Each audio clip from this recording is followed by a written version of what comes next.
દેશના અર્થતંત્રને આર્થિક રીતે પાયમાલ કરવાના બદ ઇરાદા સાથે સુરતમાં નકલી નોટો છાપવાનું કૌભાંડ ચલાવતા માસ્ટર માઇન્ડ સહિત 4 આરોપીઓની સુરત એસઓજી પોલીસે ધરપકડ કરી છે। મધ્યપ્રદેશ અને મહારાષ્ટ્રથી નકલી નોટોની ડિલિવરી લેવા માટે આવેલા 2 શખ્સોની સૌપ્રથમ ધરપકડ કર્યા બાદ નકલી નોટો છાપતા મુખ્ય ભેજાબાદ સહિત 2 આરોપીઓને પણ એસઓજી પોલીસે ઝડપી પાડ્યા હતા। આરોપીઓ પાસેથી 1.20 લાખની સોના દરની 1200 નંગ નકલી નોટો કબજે કરવામાં આવી। જો કે પોલીસ તપાસમાં નકલી નોટો છાપવાના સમગ્ર કૌભાંડ પાછળ ધોરણ 10 પાસ અને હોટલ મેનેજમેન્ટનો કોર્સ કરી ચૂકેલા સાગર રાઠોડ હોવાનું સામે આવ્યું છે, જે આરોપી અગાઉ હીરા કારખાનામાં રત્ન કલાકાર તરીકે કામ કરી ચૂક્યો છે। સિંગાપોરથી સુરત આવ્યા ઓનલાઈન ગાર્મેન્ટની આડમાં છેલ્લા 6 માસથી સરથાણાના એપલ સ્ક્વેરમાં નકલી નોટોનો કારોબાર ચલાવતો હતો। સુરત એસઓજીના જણાવ્યા મુજબ એસઓજીની ટીમને માહિતી મળી હતી કે સરથાણા પોલીસ મથકની હદમાં આવેલા યોગી ચોક સ્થિત એપલ સ્ક્વેરની અંદર ઓનલાઈન ગાર્મેન્ટની આડમાં બનાવટી ચલણી નોટો બનાવવાનું કૌભાંડ ચાલી રહ્યું છે।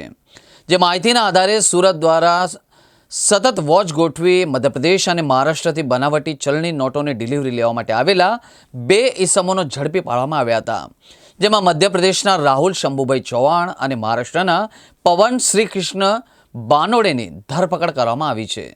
એસઓજીને એક બાતમી મળી હતી કે સરથાણા વિસ્તારની અંદર યોગી ચોકમાં એપલ સ્ક્વેર નામની બિલ્ડિંગ છે, ત્યાં 402 નંબરની ઓફિસ છે।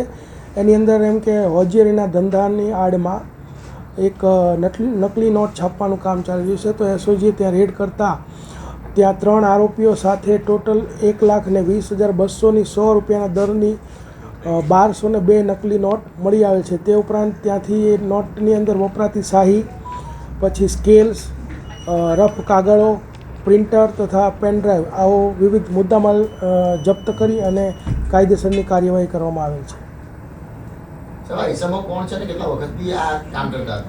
આ ઈસમોમાં એક સાગર કરીને જે છે તે અગાઉ સિંગાપોર પણ હોટલ મેનેજમેન્ટને લગતો કોર્સ કરીને આવેલો છે અને આનો માસ્ટર માઇન્ડ એ જ છે। અને એનો ભાઈ ભાવેશ સાગર રાઠોડ અને ભાવેશ રાઠોડ આ બંને આ નકલી નોટો બનાવવાનું કામ કરતા હતા। અને જે બીજા 2 ઈસમો જે પકડાયા છે, રાહુલ શંભુભાઈ અને પવન બોન્ડે, આ બંને ડિલિવરી લેવા માટે આવેલા હતા। જે તે વખતે સ્થળ ઉપરથી સાગર ભાગી ગયેલો, પરંતુ ત્યારબાદ વહેલી સવારે એસઓજીની ટીમે જે વોન્ટેડ આરોપી સાગર હતો એને પણ પકડી લીધેલો છે।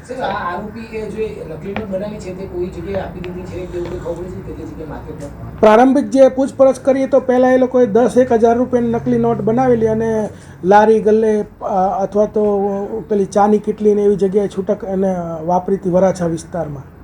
100 રૂપિયાની નોટ છાપવા પાછળનું કારણ છે?